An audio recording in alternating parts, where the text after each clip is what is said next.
Hello, hello, salut les crameurs. Alors aujourd'hui, bien qu'ayant déjà fait 2 vidéos sur le sujet, je vais tâcher de faire un récapitulatif de l'emploi du texte dans Lightburn.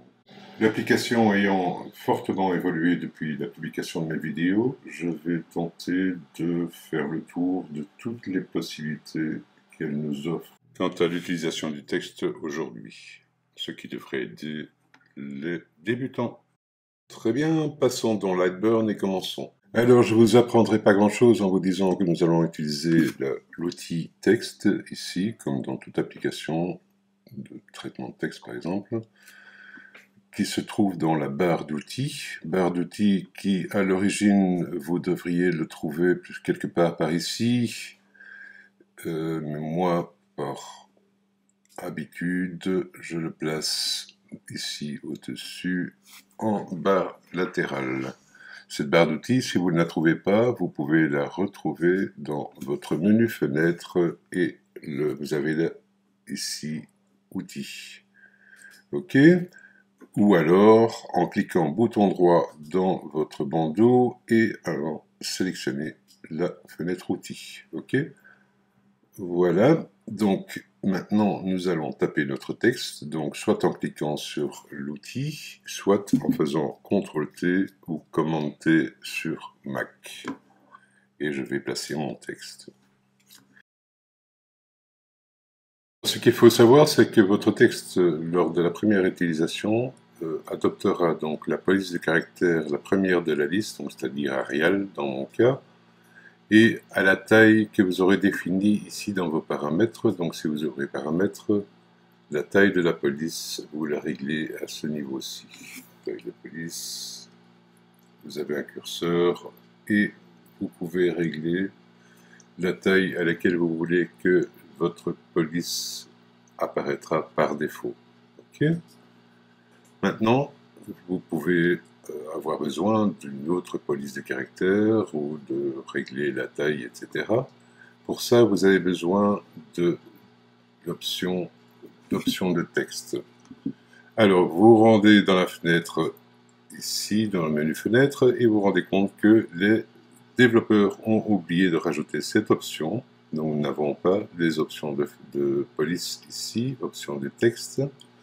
Donc, que cela ne tienne, nous cliquons bouton droit dans la barre et nous allons chercher les options de texte. Commençons par voir ce que ces options de police nous offrent. Donc, nous allons d'abord commencer par la hauteur. Donc ici, nous pouvons augmenter la taille des caractères, comme ceci, nous y verrons plus clair. C'est exactement la même chose que si vous passiez en mode sélection, que vous sélectionnez votre texte. Si vous l'agrandissez, vous voyez que c'est lié. Donc ici, la taille a augmenté aussi. Donc ici, nous travaillons en points précis. OK? Deuxième point, la police de caractères. Alors ici, dans votre liste déroulante, vous devriez retrouver toutes les polices de caractères qui sont installées sur votre machine.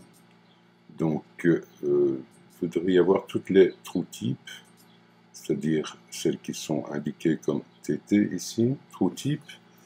Ce sont donc les polices de caractères que vous auriez à avoir sur votre système.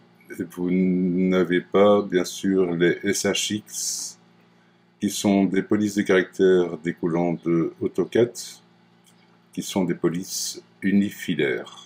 Donc, comme ceci, c'est très pratique pour les textes en très petits caractères à graver. Ok, donc pour ces SHX, il y a un traitement spécial. Donc vous devez aller ici dans votre configuration, paramètres de fichier.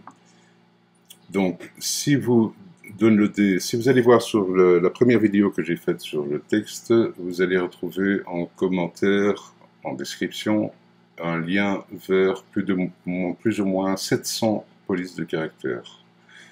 Ce sont des SHX. Vous devez les copier sur votre machine dans un répertoire bien spécifique. Et ici, nous définissons le chemin de ce répertoire. Ce n'est qu'à ce moment-là que vous les retrouverez dans votre liste déroulante. Par contre, il vous faudra nécessairement, comme quand vous ajoutez, si vous venez de rajouter une police que vous auriez downloadée sur Daphone par exemple, il est nécessaire de relancer Lightburn pour que la police apparaisse dans votre liste déroulante. Très bien, nous allons voir maintenant les 4 petites commandes que vous avez ici, donc gras italique, majuscule et déformé. Le gras ne fonctionne pas, du moins j'ai essayé sur toutes les polices que j'ai essayées, ça ne fonctionnait pas. Bon, que cela ne tienne, il suffit d'augmenter la hauteur, bien sûr, pour obtenir le même effet. Ok, donc ça c'est le gras. L'italique et majuscule, il ne faut pas être sorti de Saint-Cyr pour comprendre ce que ça fait. Donc ici, italique, majuscule. Et vous avez ici déformé. Ça permettra de déformer légèrement la police de caractère si vous la placez sur un arc de cercle. Si vous la déformez suivant un arc de cercle, ça permet de visuellement ajuster la police de caractère. Alors l'élément suivant, soudé, donc permet, lorsque vous avez un texte dans une police de caractère script, vous voyez que les lettres se chevauchent par endroits, ce qui permet, en les soudant, de faire comme si vous aviez fait un booléen sur votre texte, ce qui nous amène au point suivant, c'est-à-dire l'espace H. L'espace horizontal permet de diminuer le crénage entre deux caractères, ce qui permettrait de lier, comme nous sommes en soudé, de lier le H au E ici. Donc en diminuant le crénage, comme ceci, je peux faire en sorte qu'ils se touchent, du fait qu'ils sont soudés ici. Lorsque nous acceptons le réglage, vous voyez que maintenant mon texte est tout à fait lié et pourrait être découpé tel quel. Donc ça c'est pour l'espace horizontal, et nous avons la même chose pour l'espace vertical en diminuant. Donc nous allons diminuer l'interligne entre les deux lignes de notre texte, comme ceci. Ok. Et nous pourrions faire aussi également en sorte qu'ils se touchent, un peu moins. Comme ils sont soudés, nous devrions avoir qu'un seul élément, comme ceci. Donc bien sûr, il y a encore de l'espace ici entre le W et le O, nous allons régler ça plus tard. Alors bien sûr, vous avez remarqué qu'il y avait une faute. Mais non, je ne me suis pas trompé, c'est juste pour vous montrer qu'il y a un petit problème. Donc ici, nos réglages ne sont plus valables, ça ne touche plus. Mais nous réglerons ça par la suite. Alors les deux éléments suivants, c'est-à-dire aligner X et aligner Y, nous les verrons plus loin dans la vidéo. Et pour les deux derniers, je vous renvoie vers ma première vidéo. Il faudrait refaire une vidéo complète sur le sujet. Mais je détaille très bien dans ma première vidéo. Ok, donc actuellement, nous sommes toujours en texte. Donc nous allons voir maintenant ce qu'il est possible d'effectuer sur ce texte après sélection. Alors comme pour tout élément dans Lightburn, nous avons les 7 possibilités de base, c'est-à-dire le déplacement, la largeur, la hauteur, les deux en même temps, la rotation et le cisaillement vertical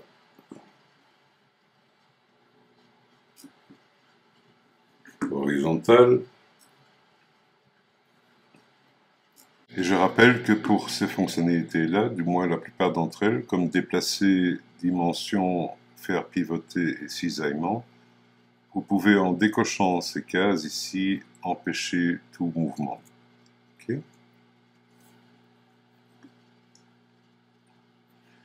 En plus, nous avons ici pour le texte une nouvelle fonctionnalité depuis les dernières versions. Donc vous avez le point bleu ici à ce niveau-ci, et vous pouvez faire arquer votre texte d'un côté ou de l'autre. C'est ici qu'entre en compte l'option déformer. Et comme vous pouvez le voir, donc la déformation se fait plus douce et plus cohérente. Je trouve ça plus agréable à l'œil. Alors, dernière opération sur le texte en tant que texte. Si vous avez une courbe comme ceci, voilà, quelle qu'elle soit, comme ceci, je l'ai mise en mode construction, donc T1. Si je sélectionne les deux maintenant, CTRL A, je peux, avec le bouton droit, faire adopter le chemin au texte, comme ceci, le texte au chemin plutôt. Donc vous voyez que le texte suit la courbe que vous avez tracée précédemment. Ici que entre en jeu les deux dernières possibilités des options de texte, alignées en X par exemple. Donc là vous avez à gauche, à droite ou au milieu.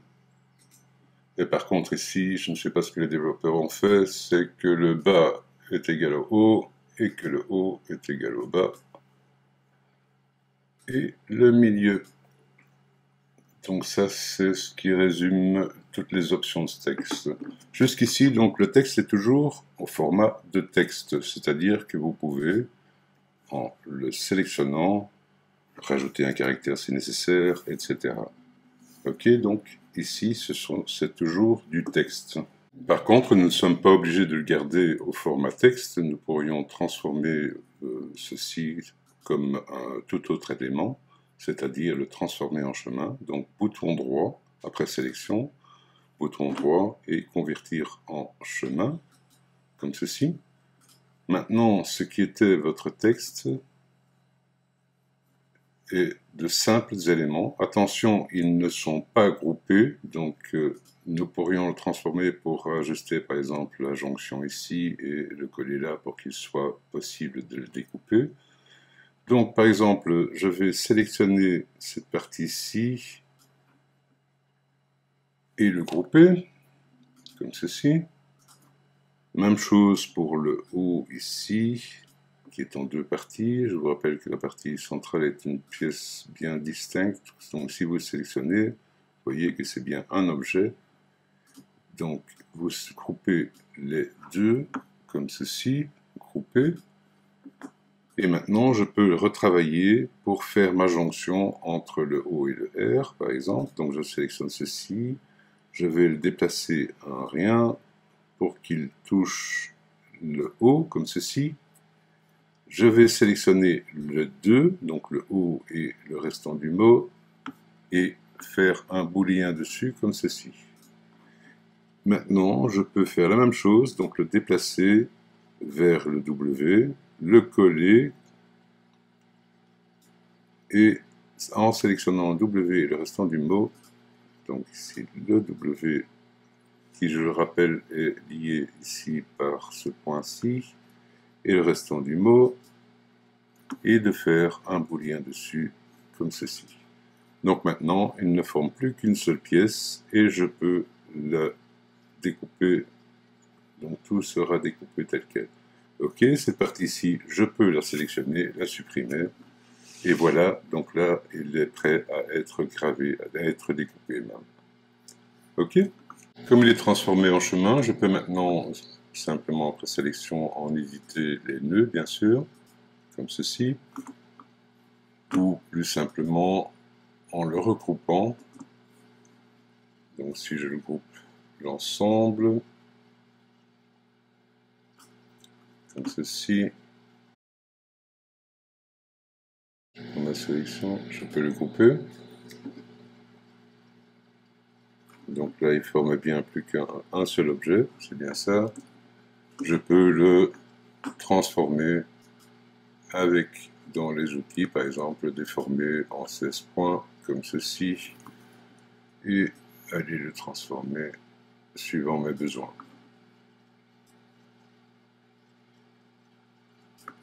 Voilà. Par contre, si vous faites cette transformation lorsqu'il est en texte, automatiquement il sera transformé en chemin. Voilà qui conclut ce petit tuto. Alors n'oubliez pas, comme d'habitude, un petit pouce, un abonnement, vous verrez les suivants. Et surtout, n'oubliez pas de faire un petit tour sur ma page Tipeee. Elle vous attend. À bientôt.